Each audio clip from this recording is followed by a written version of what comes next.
ताई, अहो आता तुम्ही निश्चिंत व्हा. बघालच लवकरच तुम्हाला शुभ संकेत मिळतील. तुम्हाला मालिनीबद्दल बोलले होते ना, आणि बघा तिच्या बाबतीत समज खरं ठरलं बघा. या देशात जे भ्रम विकतात लोक त्यांना ब्रह्म म्हणतात. या डॉक्युमेंटच्या सबमिशन नंतर तुझी केस अजून स्ट्रॉंग होईल आणि तुला शिक्षाही नाही होणार. सध्या तरी माझं हे लेटरच माझं उत्तर असेल मिस्टर मनोज केसरी.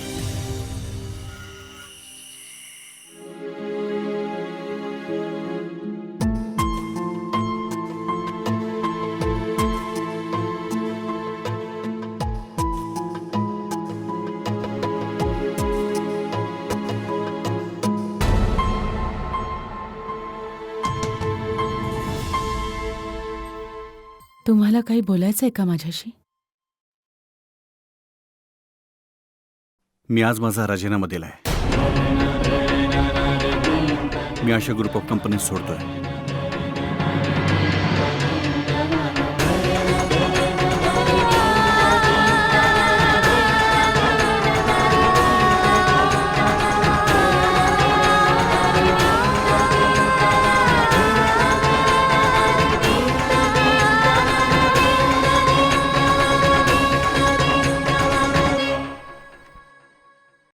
तुम्ही काय माझ्यामुळे कंपनी सोडताय? नाही,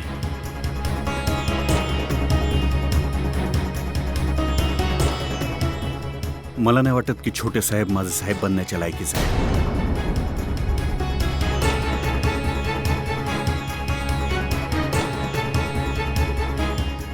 तुझे साहेब ते नक्कीच बनू शकतात.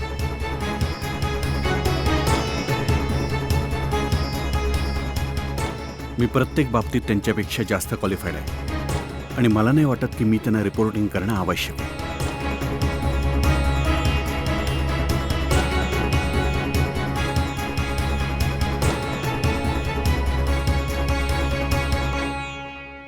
हे तुमचे स्वतःचे विचार आहेत. काम करणं न करणं तुमची मर्जी. तुम्ही तुमचा निर्णय स्वतः घेऊ शकता.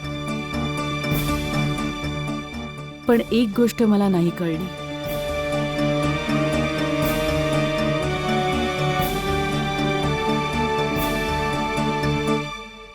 काय झालंय?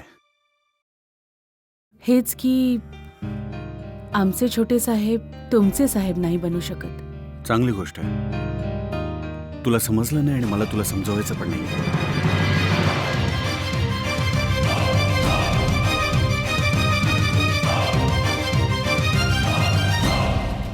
तुम्ही मला फक्त एवढंच सांगा की तुम्हाला माझ्याकडून काय हवंय. बहुतेक काहीच नाही.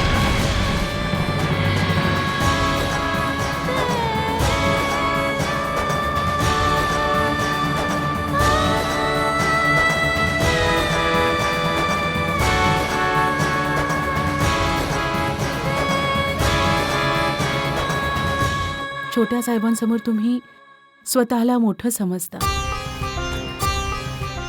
पण छोटे साहेब तुम्हाला कधीच लहान नाही समजत.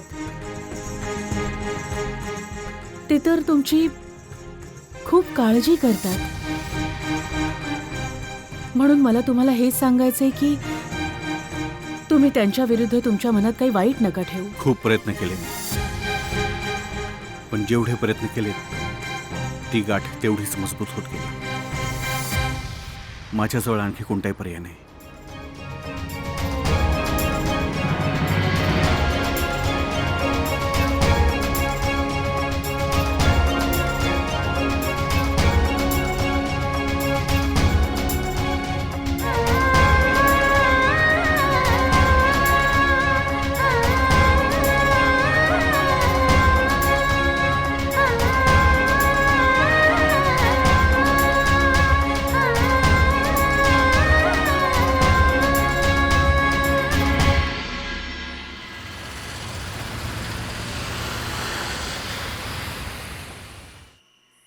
देवच्या प्रोजेक्टची काय खबर बात? खूप चांगलं चाललंय. They was doing great. पण काही दिवसांपासून त्याचं कामात लक्षच नाहीये. Any specific reason? माहिती नाही, असं वाटतंय की त्याच्या पर्सनल प्रॉब्लेम्समध्ये तो अडकलाय. You must know the exact reason. जर काही इश्यू असेल तर you must get in to it. He is like your younger brother. हो, बघतो काय ते. जर तुझी इच्छा असेल तर मी त्याच्याशी बोलतो. नको डॅड, एक वेळ मी त्याच्याशी स्वतः बोलू इच्छितो. And what about you? तुला कसं वाटतंय? I am enjoying my self. आतापर्यंतचा अनुभव चांगला होता आणि आपली कंपनी प्रगती करताय. खूप सारे नवीन प्रोजेक्ट सुरू केले आहेत आपण. खूप लवकरच आपण एक चॅरिटेबल हॉस्पिटल सुरू करणार आहोत. गुड. ही तर चांगली बातमी आहे. हे तू तुझ्या NGO कडून करतोयस? हो. आणि त्या गव्हर्नमेंट प्रोजेक्टचं काय झालं? काही प्रपोजलवर स्टे आला आहे, पण we will sort it out. Manoj, Dev खूपच सेन्सिटिव्ह आहे. खूप साऱ्या चांगल्या गोष्टी आहेत आणि काही वाईट गोष्टी. जसं की सामान्यपणे प्रत्येक मनुष्यात असतं. But he is an asset for the company. जर तो डिस्टर्ब राहिला तर कंपनीच्या कामकाजावर परिणाम होईल. So I would advise you की त्याच्याशी बोल. जर काही इश्यू असेल तर सॉर्ट आउट कर on priority basis. Sure dad. अरे दादा, तुम्ही दोघं सुद्धा इतक्या ऑफिशियल पद्धतीने बोलताय ना की असं वाटतंय घरात नाही, एखाद्या कॉन्फरन्स हॉलमध्ये बसलाय. डिनर तयार झालंय. आता मीटिंग संपली असेल तर आपण डिनर करून घेऊया. हो, जाऊया. चला चला या. चला.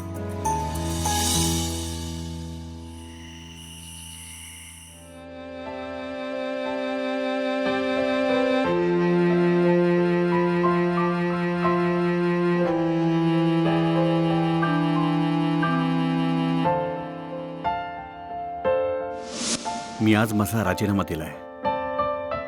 मी आशा ग्रुप ऑफ कंपनीज सोडतोय.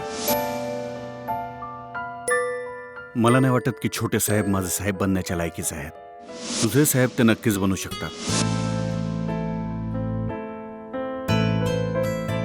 मी प्रत्येक बाबतीत त्यांच्यापेक्षा जास्त क्वालिफाईड आहे आणि मला नाही वाटत की मी त्यांना रिपोर्टिंग करणं आवश्यक आहे.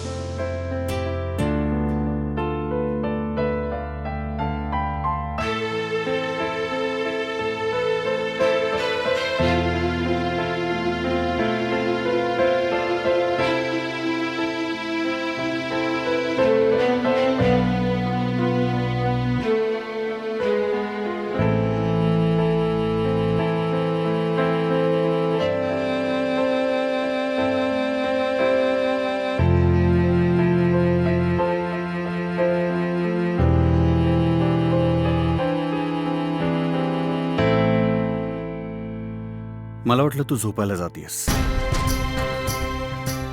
तुला ह्याची नक्कीच गरज पडेल. घे आणि जा तू.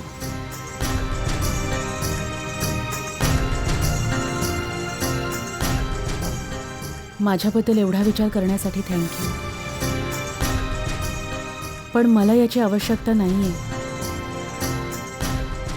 मी तर बस तुम्हाला हेच सांगायला आले होते की तुम्हाला तुमच्या निर्णयाबद्दल विचार केला पाहिजे.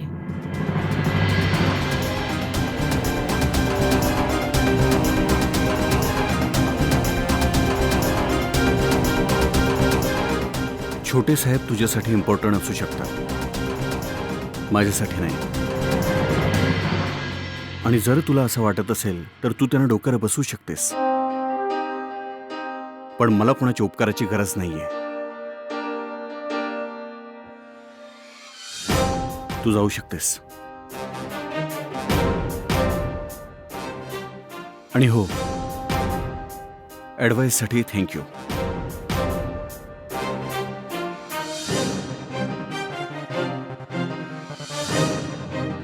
Good night.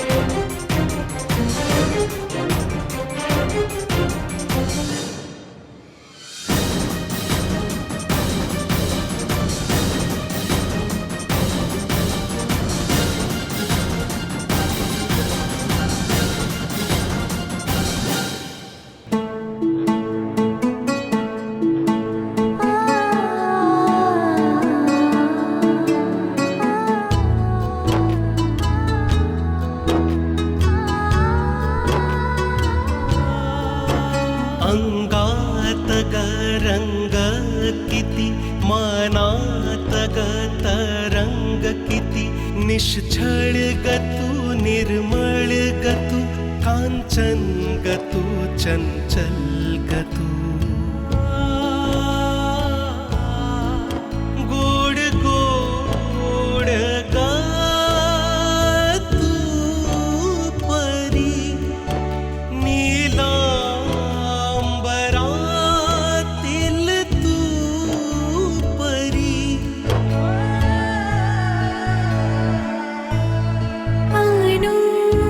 अनुदामिनी अनुदामिनी अनुदामिनी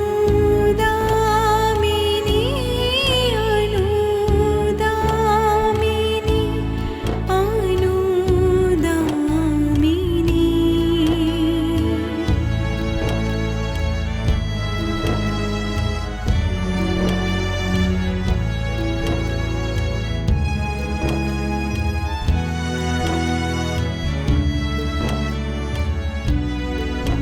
श्वासात संगीत भासतो डोळ्यात श्रावण हासतो गगनातली तू चांदणी मृगनयन ग तू हांसिणी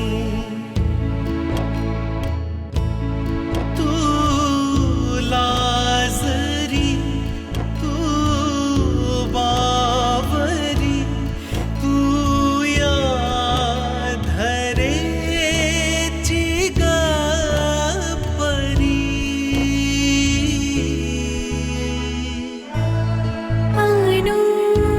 अनुदामिनी अनुदामिनी अनुदामिनी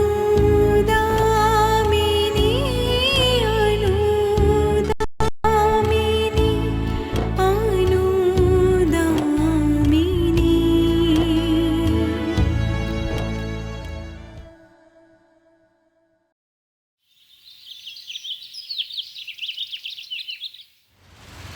तेरे मस्त मस्त दो नैन मेरे दिल का ले गए चैन मेरे दिल का ले गए चैन तेरे मस्त मस्त दो नैन आरवार माझे चुलबुल पांडे काय बात आहे पांडे वा काय गाणं गातोस आई शपथ तुला तर टेन्शन घ्यायची गरजच नाहीये हे बघ पांडे तू तर गाणं गाऊन पैसे कमवू शकतोस आर पाहून घे बाबा पांडे मंगेश भाऊचं म्हणणं काय ते ऐक जरा म्हणजे साहेबांची जर तू नोकरी सोडलीस ना तर घरी बसायचं काम नाही हा पण गाणं म्हणायसाठी तुला ही गाडी नाही मिळणार बरं का रिअल गाडी मिळून रिअल गाडी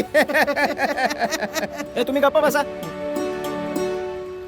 तुम्ही दोघं बघावं तेव्हा माझ्याविषयीच मस्करी करीत असता काय अजून नाही का बोलायला तुम्हाला माहितीये मला 20,000चं कर्ज फेडायचंय अरे हो मित्र ते लग्नाचं गोंधळ झालाय ते अरे बाबा याच्या त्या धोकेबाज सासऱ्यानी याच्या सपनाचं तर वाटूळ केलंय बाबा वाटूळ हे बघ यार तू काही मालपाणी खर्च करशील ना तर आम्ही तुझ्या त्या धोकेबाज सासऱ्याकडून पैसे काढू शकतो अच्छा हो खर्च करू की फक्त माझे पैसे काढून हे द्या बघ यार पांडे पैसे खर्च केल्याशिवाय आम्ही पैसे नाही काढू शकत हा आता तुम्ही सांगा मंगेश भाऊ अरे मिठासोबत कोणी मीठ खातं का बरं हा? पांडीचे आपले जुने मित्र आहेत अहो काही करता येत असेल तर करा बाबा तर चल यार शुभ काम करण्याआधी नारळ फोडूया म्हणजे नारळ पाणी पिऊया आणि नारळ पाणीचं पैसे पांडेजी देतील का पांडेजी हा हा अरे आज तर पांडे लय दिलदार झाला बाबा अहो पण मंगेश भाऊ काम करा बरं का पांडे अरे हो हो करेन ना अरे आता तर आज मित्र हस ना, जरा हस ना पांडेजी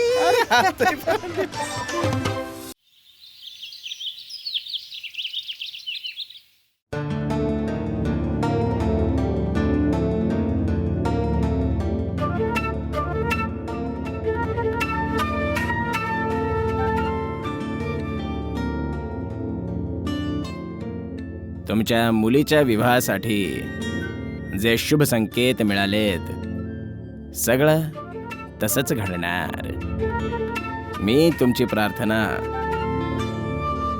त्यांच्यापर्यंत पोहोचवली, पण त्यासाठी तुम्हाला काही गोष्टींवर लक्ष ठेवावं लागेल. कुठल्या बाबा? तुमच्या या मुलीच्या लग्नासाठी तुम्हाला तुमच्या मोठ्या मुलीला व जावयाला आमंत्रित करता येणार नाही.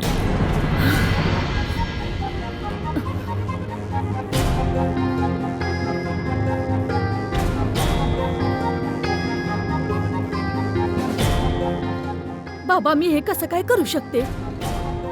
स्वतःची मुलगी आणि जावयाला कसं बरं नाही बोलवणार? हे तर अनर्थ होईल बाबा. जर बोलावलं तर त्यापेक्षा मोठा अनर्थ होईल. तुमच्या या मुलीची वराड सुद्धा परत निघून जाईल.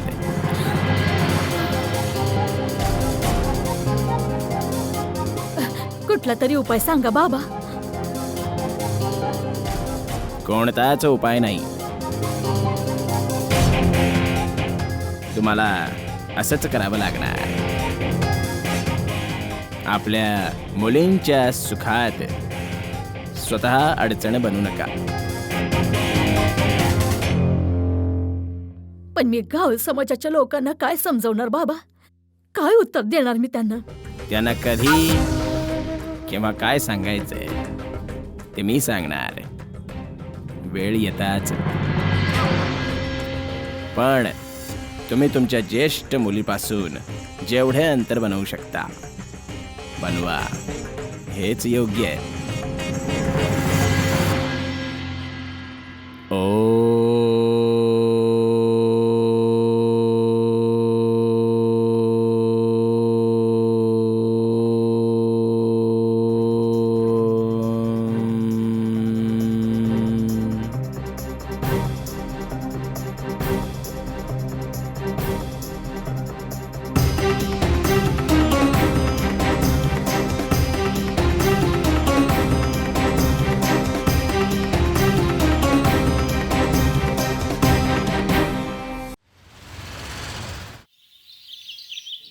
मला आनंद आहे की तू तुझ्या आजीसाठी काळजी करतेस.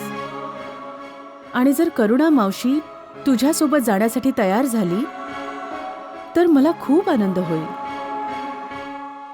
पण खुशी, तू ही गोष्ट लक्षात ठेव की तुझी आजी त्यांच्या अत्याचाराला विसरली नाहीये. ती एक आई आहे. तिचं हृदय माफ सुद्धा करेल तिच्या मुलाला.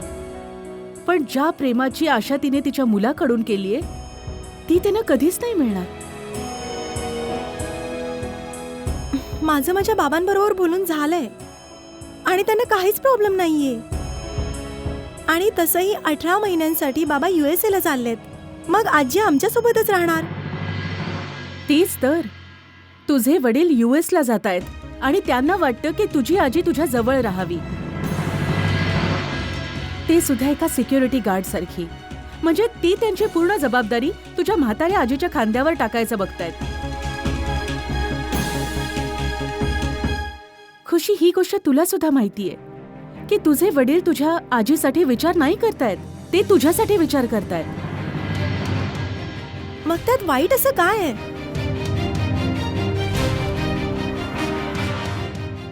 सगळे पालक आपल्या मुलांसाठी असाच विचार करतात. तुझे वडील तुझ्याबद्दल जो विचार करतायत ना, त्यामध्ये वाईट काहीच नाहीये खुशी. पण यासाठी तुझे वडील तुझ्या आजीचा वापर करतायत, हे खूप वाईट आहे.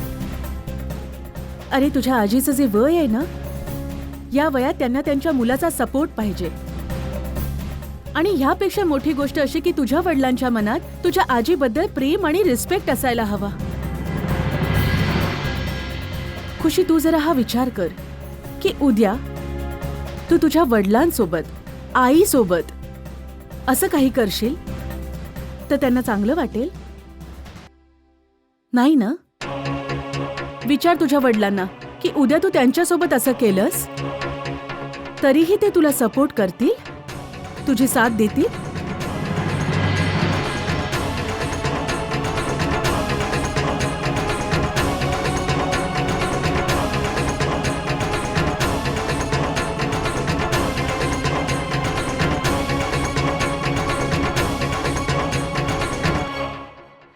खुशी, तू आता खूप लहान आहेस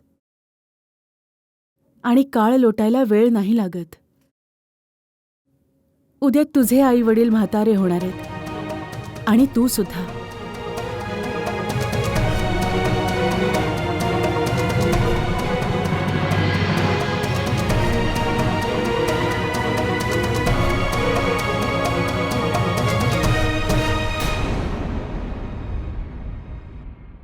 तू मला भेटायला इथे आलास की गावी जाऊन मालिनी आणि आईला भेटल्यावर इथे आलास? नाही, मी तुलाच भेटायला आलोय. मी गावाला याच आशेने गेलो होतो की तुझ्याशी भेट होऊ शकेल. एनिवे, आज भेटलो. मालिनी सांगत होती की तुम्हा दोघांची जोडी खूप चांगली आहे आणि ती हेही सांगत होती की दीदी आणि जिजूंना सोबत पाहून असं वाटतंय की दोघं एकमेकांसाठीच बनलेले आहेत.